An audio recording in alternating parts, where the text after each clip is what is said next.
Prashant Agarwal, department of computer science, PhD scholar. और मेरा topic है computer application layer protocol, advance computer network. ठीक है, कंप्यूटर में इंटरनेट कम्युनिकेशन जो होता है उसके बैकएंड में कैसे वर्किंग होती है, कैसे काम होता है, हम उस पर चर्चा करेंगे। चैप्टर फर्स्ट में introduction to the application layer. इसमें जो भी लेयर होती है उसका डिस्क्राइब किया गया, जैसे टॉप मोस्ट लेयर हो गई, प्रोटोकॉल होस्ट हो गया। जो टॉप मोस्ट लेयर है the highest layer in both OSI and TCP IP models में होती है। दो मॉडल होते हैं, OSI model, TCP IP model. Enabling software application to communicate seamlessly across network. Network के बीच में जो भी काम वर्किंग होती है सॉफ्टवेयर से रिलेटेड, आईपी एड्रेस से रिलेटेड, प्रोटोकॉल से रिलेटेड, ये टॉप मोस्ट लेयर का काम होता है। उसके बाद होता है protocol host. Host protocol that define message format, commands लेना, डेटा एक्सचेंज करना, जो भी रूल्स होते हैं उसका कम्युनिकेशन करना, वो प्रॉपर वर्किंग करता है। उनमें एक होता है सर्विस ब्रिज। ब्रिज जो होती है user application with network services. User जो होते हैं जिसके पास एप्लीकेशंस होते हैं और जो नेटवर्क होता है, सर्विसेज होती है जहां से, उसको इंश्योर करता है seamless data flow between software and infrastructure के बीच में। The role of application layer protocol enable communication, manage data, power services. जो एचटीटीपी होता है वेब ब्राउजिंग में यूज होता है। HTTP stand for hypertext transfer protocol. इस प्रोटोकॉल के बेस पे ही इंटरनेट में एडवांस नेटवर्किंग में वर्किंग होती है। ठीक है, उसके बाद है chapter 2 WWL HTTP, world wide web and hypertext transfer protocol. Architecture and message का फॉर्मेट ये बना हुआ है, इस फॉर्मेट में कैसे कैसे वर्किंग होती है, तो हम इसको स्टडी करेंगे। हाँ, उसमें होते हैं कम्युनिकेशन के जो प्रोटोकॉल होते हैं, उसके अंदर आते हैं क्लाइंट सर्वर मॉडल आते हैं, स्टेटलेस प्रोटोकॉल आते हैं, मॉडर्न इवैल्यूएशन होता है। उसमें अलग अलग टाइप के वर्किंग होती है, जैसे क्लाइंट सर्वर प्रोटोकॉल में ब्राउजर रिक्वेस्ट सेंड करता है, वेब सर्वर रिस्पॉन्ड करता है विद कंटेंट के साथ।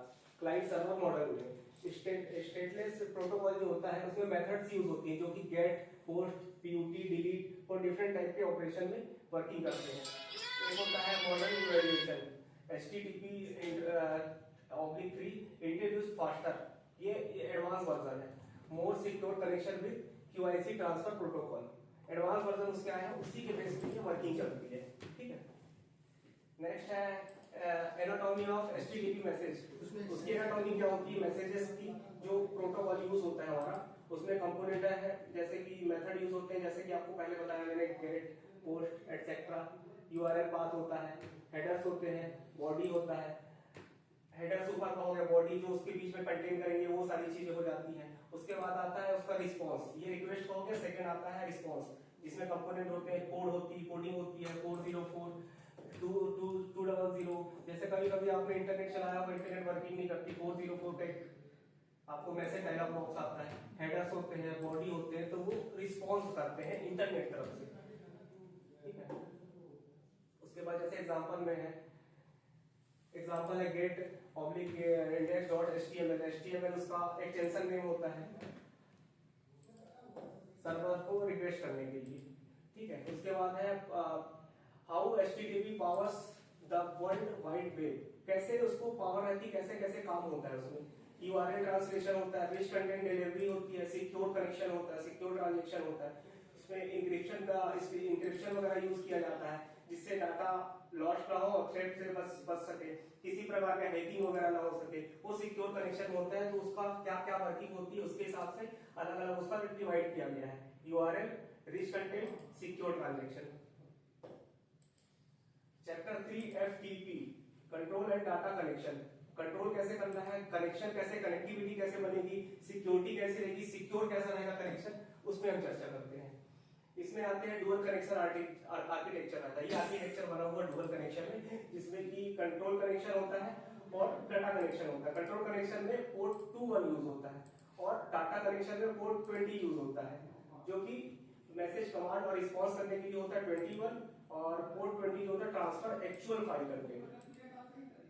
और उसके बाद कोर कैपेबिलिटीज होती है अपलोड करना, डाउनलोड करना, डायरेक्टरी लिस्टिंग करना, नेविगेट करना, फाइल मैनेजमेंट ऑपरेशन करना, यूजर ऑथेंटिकेट होना कि सही यूजर वर्क कर रहा है कि नहीं, उस बेस पे काम होता है।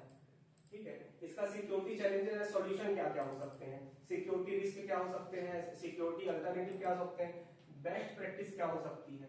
एफटीपी ट्रांसमिट क्रेडेंशियल जो प्लेन टेक्स्ट होते हैं वो हमको क्या कहते हैं सिक्योर करवाते हैं कि कैसे कैसे हो सकता है। जैसे सेकंड में अपना सिक्योर अल्टरनेटिव जो इसमें एन्क्रिप्शन होता है वो protocol SSH file transfer protocol with built in security, ये एन्क्रिप्शन टेक्नोलॉजी सिक्योर अल्टरनेटिव्स में है। थर्ड वन में आते हैं बेस्ट प्रैक्टिसेस, इसमें इंप्लीमेंट स्ट्रॉन्ग ऑथेंटिकेशन होता है जो कि एक हाई लेवल पे कुछ यूजर को करने के लिए किया जाता है। Use encrypted channel, configure firewalls जिसमें कि फालतू में थ्रेट ना हो सके, हैकिंग ना हो सके, उसके लिए ये प्रैक्टिस सॉल्यूशन बनाया गया है जो प्रॉपर्ली काम करे और मॉनिटर कर सके, एक्सेस कर सके, लॉग कर सके, क्या क्या लॉग हुआ, आना जाना, सब सारी चीजें। SMTP हो गया, POP हो गया, माइम हो गया, वेब बेस्ड मेल हो गया, सिक्योरिटी हो गई। इस तरह के सिक्योरिटी चौथे चैप्टर में हमारे हैं जो ईमेल से रिलेटेड है। ठीक है, इसके अंदर आएंगे protocol foundation, routing mechanism, security extension. Protocol foundation में आएगा simple mail transfer protocol, SMPS का आ जाएगा, और जिसमें कि ऑपरेट्स होता है 25/587 to handle outgoing mail delivery across the internet. Second one routing mechanism, work and mail transfer agent, जो राउटिंग होती है एक चैनल से दूसरे चैनल में जाता है, उसमें राउटिंग मैकेनिज्म होता है। वो कैसे वर्क करता है, work with mail transfer agent MTAS to intelligently route messages between server, दोनों सर्वर के बीच में जो राउटिंग होती है उसका बता रहा है। अपना थर्ड वाला security extension supports STARTTLS for authentication and encryption, protecting email in transit, दोनों मेल के बीच में, सर्वर के बीच में जो मेल ट्रांसफर होता है उसको ऑथेंटिकेट करना, एन्क्रिप्टेड करना, सपोर्ट करने के लिए स्टारनेस होता है। ठीक है, उसका पूरा फ्रेमवर्क दिया है, यहाँ से आना, मैसेज आना, फिर उनके बीच में होना, ये सारा स्ट्रक्चर इसमें मेंशन है।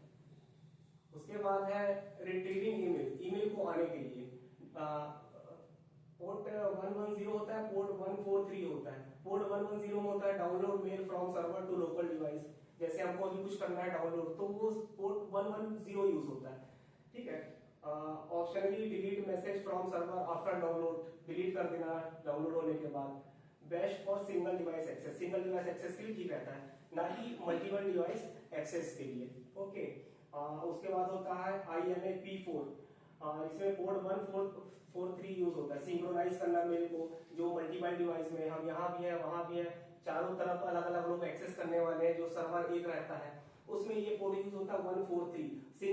सिंगल डिवाइस एक्सेस के लिए आपका पोर्ट 110 यूज होगा। ठीक है, support server side folder and management, ideal for multiple work flow, multiple के लिए अच्छा रहता है। उसके बाद आते हैं extending email capabilities, multipurpose internet mail extension, MIME transforms simple text based email into a rich multimedia communication platform, जिसमें कि आते हैं इनेबल अटैचमेंट, डॉक्यूमेंट कर सकते हैं, इमेज कर सकते हैं, वीडियोस, जो भी आपका अटैचमेंट फाइल्स होती हैं वो इनेबल रहता है, ये किया जा सकता है उसमें। Supports HTML formatting for visual rich email content, handle international character sets and non SI text encoding.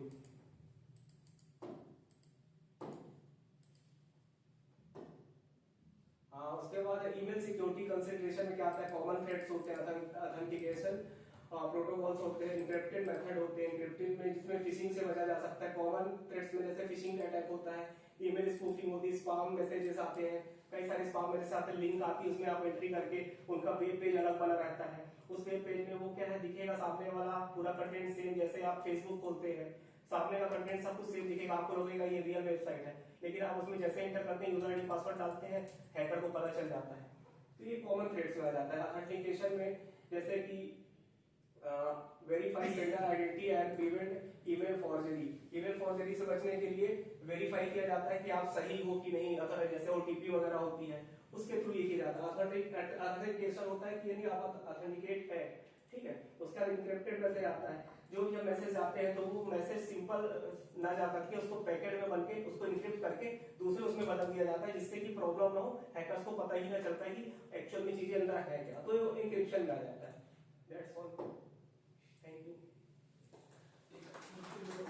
एक फोटोज आप ले दो, एक उस कॉर्नर से लेते हैं ना, किस कॉर्नर से